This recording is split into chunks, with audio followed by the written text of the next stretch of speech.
কেমন আছো? আশা করি তোমরা সবাই খুব ভালো আছো আর আমিও খুব ভালো আছি। অনতন ব্লগের একটি নতুন ভিডিওতে তোমাদের সকলকে অনেক স্বাগত আর অনেক ভালোবাসা জানিয়ে আজকের ব্লগটা শুরু করলাম। তো দেখতে থাকো সারাদিন, সাথেই থাকো, আশা করছি ভালো লাগবে।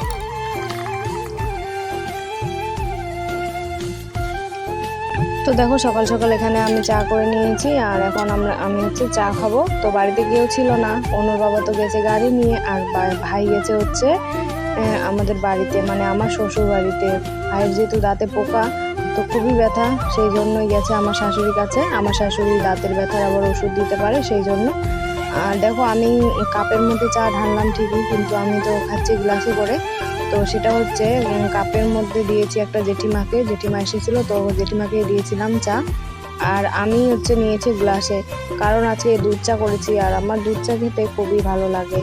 তোমাদের কার কার দুধ চা খেতে ভালো লাগে অবশ্যই কমেন্টে জানাবে। আর আমি একটু দুধ চা হলে বেশি করেই নিই। সকালে চা খাওয়া শেষ আর তনু ঘুম থেকে উঠেছিল, তো তনুকে একটু ঘুম পাড়িয়ে দিলাম। আর তারপরে আমি চলে এসেছি কলপাড়ে এক গাদা কাপড় নিয়ে। তো এই কাপড়গুলো এখন আমি ভিজিয়ে দেব। আর আজকে না রান্নাবাড়ি কিছু করব না, আজকে হচ্ছে ভাত আছে অল্প, তো দেখি ওগুলো খাই না মুড়ি খাই, দেখা যাক। আর ভাত একটু দেরি করেই রান্না করব, দুপুরবেলা রান্না করব।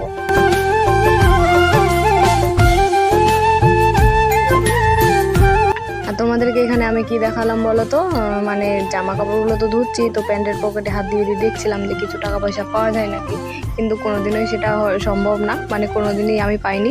কাপড় ধুতে এসে টাকা পয়সা কোনো কিছুই পাইনি। তো দেখো এখানে আমি পা দিয়ে একটু ভালো করে চিপে চিপে ওগুলো ডুবিয়ে দিচ্ছিলাম যেন ভালো করে ভিজে, সেই জন্য।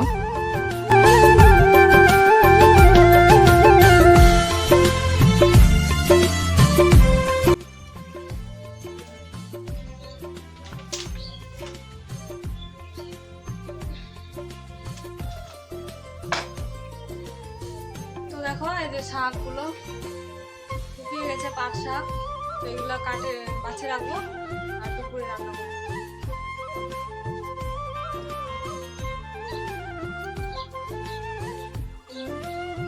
এই পাট শাকগুলো কিন্তু একদম ফ্রেশ ছিল, একদম জমি থেকে তুলে নিয়ে আসা ফ্রেশ ছিল, কিন্তু আমার দোষের কারণেই এরকম শুকিয়ে গেছে। কারণ এগুলো দিয়েছে আগের দিন বৌদি বিকেলবেলা, আর আজকে আমি দুপুরবেলা এগুলোকে বাছে নিচ্ছি। তো তোমরাই বলো এত রোদের মধ্যে কি আর শাকটা টাটকা থাকবে আর তরতাজা থাকবে? তো সেই জন্য একটু শুকিয়ে গেছে। তো কোনো ব্যাপার না, জলে দিলেই আবার তাজা হয়ে যাবে। তো এগুলোকে বাছে নিলাম আর এখানেই রেখে দিলাম। তারপরে টেবিলটা একটু পরিষ্কার করে নিলাম। কেবলমাত্র খাওয়া দাওয়া করে এখানে দেখো বসে আছি, এই যে এখানে। আর তনু হচ্ছে ঘুমালো কেবলমাত্রই। আর খেলাম হচ্ছে মুড়ি। আজকে তো রান্না করিনি, রান্নাটা একটু দেরি করেই করবো দুপুরবেলা। আর ভাইও যেহেতু বাড়িতে নেই, তো আসুক আগে, একবারে যেন গরম ভাত খেতে পারে, সেই জন্য।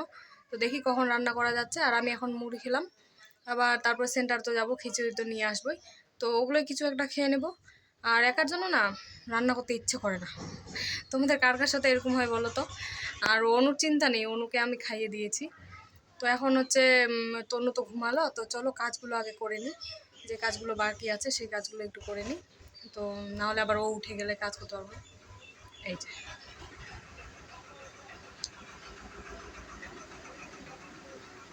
রাস্তার পাশে বাড়ি হলে এই একটা অশান্তি, এদের জ্বালায় মনে হয় বাড়ি ঘর ছাড়তে হবে আমাদের। কি অবস্থা হয়েছে, এত গাড়ি যাওয়া আসা করছে, কি বলবো, রাস্তার কাজ হচ্ছে সেই জন্য। তো তোমাদেরকে আমি দেখাবো যে কোথায় গাড়িগুলো কোথা থেকে আসছে আর কোথায় যাচ্ছে, তো পরে দেখাচ্ছি ওটা। তো চলো আগে কাজগুলো করে নিই।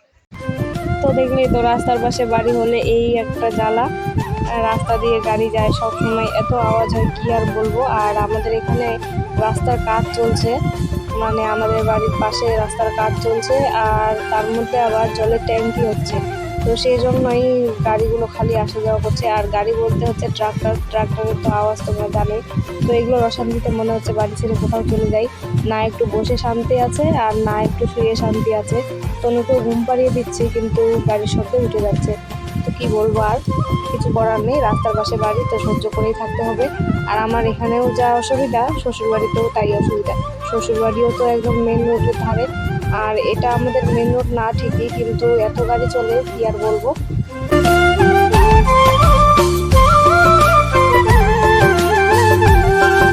যাই হোক, দেখো আমি গোবর নিয়ে এসেছি, আর তারপরে গোবর মাটি আর একটু হচ্ছে গেউর মাটি দিয়ে ভালো করে বারান্দাটাকে আর উঠোনটা একটু লেপে নেব, কারণ অনেক দিন ধরে লেপা হয়নি, তো কেমন যেন হয়ে গেছে। তো সেই জন্য আজকে একটু লেপে নিচ্ছি। আর দেখো লেপা আমার হয়ে গেছে, তোমাদের সাথে কথা বলতে বলতে কত সুন্দর লাল লাল করে লেপে দিচ্ছি। আর গেউর মাটি দিয়ে লেপলে না খুবই সুন্দর লাগে দেখতে, লাল লাল হয় আর ধুলোও কম হয়। তো এদিকটা লেপেছি, আর এদিকটা লেপতে পারিনি, এত রোদ করছিল কি বলবো। আর একটু সিঁড়িটা লেপে দিয়েছি। আর এই যে দেখো তনুবুড়ি চুপ করে শুয়ে আছে, খেলছে খেলছে তুমি বাবা বাবা। চলো ওকে এখন একটু খাওয়াই। এই যে দেখো স্কুল মাঠের এখানে কত গাড়ি একদম জাম হয়ে পড়ে আছে, এগুলো সব রাস্তার কাজ আর হচ্ছে জলের ট্যাঙ্কি হচ্ছে সেটার জন্য। তো এই যে খিচুড়ি আর ডিম আনতে যাচ্ছিলাম আমি, তো ওখানে যাওয়ার সময় ওই ভিডিওটা আমি করেছিলাম গাড়িগুলোর। তো তারপরে খিচুড়ি নিয়ে এসে আমি চলে এসেছি, আর তনুকে রেখে গিয়েছিলাম একটা দিদার কাছে, ওই দিদাটাকে একটু ধরতে দিয়ে আমি গিয়েছিলাম খিচুড়ি আনতে। আর খিচুড়ি নিয়ে এসে তারপরে ওই দিদার কাছেই ছিল তনু, দিদার কাছে তনুকে রেখে আমি এদিকে কাপড়গুলো ধুয়ে নিচ্ছিলাম, তাড়াহুড়ো করেই ধুচ্ছিলাম, কারণ দিদাও আবার স্নান করবে, আমাকে তাড়া দিচ্ছিল। তো সেই জন্য আমি কাপড়গুলো ধুয়ে আবার আমিও স্নান করব, সেই জন্য একটু তাড়াহুড়ো করে ধুয়ে নিচ্ছিলাম কাপড়গুলো, আর তারপরে স্নান করে একবারে তনুকে নিয়ে আসি।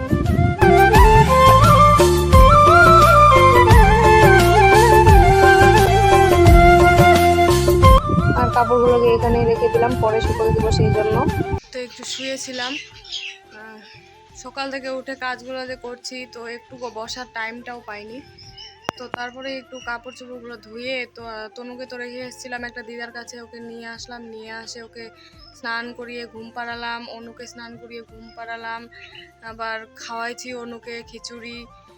তো অনেক কাজ করেছি, তো করে একদম হাঁপিয়ে গিয়েছিলাম, তো একটু শুয়েছিলাম। তারপরে এখনই একটু উঠলাম, উঠে আবার রান্না করতে হবে, বেশিক্ষণ তো শুয়েও থাকতে পারবো না, রান্না তো সকাল থেকে করিনি। আর ভাইও চলে এসছে, শুয়ে আছে, আর আমি এখন ভাত বসাবো। চলো, ভাতটা তো এদিকে হয়ে গেছে, তারপরে এই যে শাকগুলো যে বেছে রেখেছিলাম সেই শাকগুলো এখানে ভেজে নিচ্ছি, আর করবো হচ্ছে করলা আলু দিয়ে ভাজা। তো চলো ভাজা এগুলো তরকারিগুলো করে তারপরে একবার তোমাদের সামনে আসছি। তো কেবলমাত্র রান্নাবাড়ি হলো, এই যে হাত মুখ ধুয়ে নিয়েছি, আর এখন ভাত খাবো। আর ওই যে জলও নিয়ে এসছি, আর কি রান্না করলাম চলো দেখাই। তো রান্নাবাড়ি শেষ করে এই যে বোতলগুলোতেও একবারে জল ভরিয়ে নিয়েছি, আর এখানে আছে হচ্ছে ডাল, আর এখানে আছে হচ্ছে আলু করলা ভাজা আর ডিমের অমলেট, আর করেছি হচ্ছে শাক ভাজা, সেটা তো তোমরা দেখেইছো, আর হচ্ছে ভাত। তো এটা দিয়েই আজকে আমাদের খাওয়া হবে। তো চলো আমরা এখন ভাত খাবো, অনু আর আমি, আর ভাই একটু পরে খাবে, ওর শরীর ভালো লাগছে না সেই জন্য শুয়ে আছে। তো দেখো আমরা ভাত বেড়েও নিয়েছি, এই যে অনু খেতেও বসে গেছে, আমি খাইয়ে দিতে চাইলাম কিন্তু একাই খাবে বলছিল, এখন ও না একাই খায়, ওকে আর খাইয়ে দিতে হয় না, তো ও একাই খাচ্ছিল সেই জন্য। আর কিন্তু না একাই খেলে পেটটা ঠিক মতন ভরাতে পারে না, সেই জন্য আমি মানে বকাবকি করি, আমি নিজেই খাইয়ে দেওয়ার চেষ্টা করি। তো আজকে জেদ করছিল আগে খাওয়ার জন্য, তারপর কাপড়গুলো তুলে নিয়ে আসলাম। তো এখন ছুটি পেলাম সমস্ত কাজ থেকে, বাড়ির সমস্ত কাজ শেষ এখন, আর এখন যাবো একটু ওইদিকে বৌদিদের সাথে একটু বসে আড্ডা মারবো। আর এই দেখো ফুলের গাছগুলো, চলো তোমাদেরকে ফুলের গাছগুলো ভালো করে দেখাই ব্যাক ক্যামেরাতে। দেখো কত সুন্দর হয়েছে ফুলের গাছগুলো। এই দেখো এর আগে তো দেখিয়েছিলাম যে গাছগুলো কেমন শুকিয়ে শুকিয়ে যাচ্ছিলো, আর কয়েকদিন বৃষ্টি হওয়াতে গাছগুলো কত সুন্দর হয়ে গেছে, আমার ভীষণই ভালো লাগছে, একদম সবুজ হয়ে আছে। এই যে দেখো এই গাছটাও, এটাতে ফুল ফুটবে বর্ষার সময়, এটা দেখো।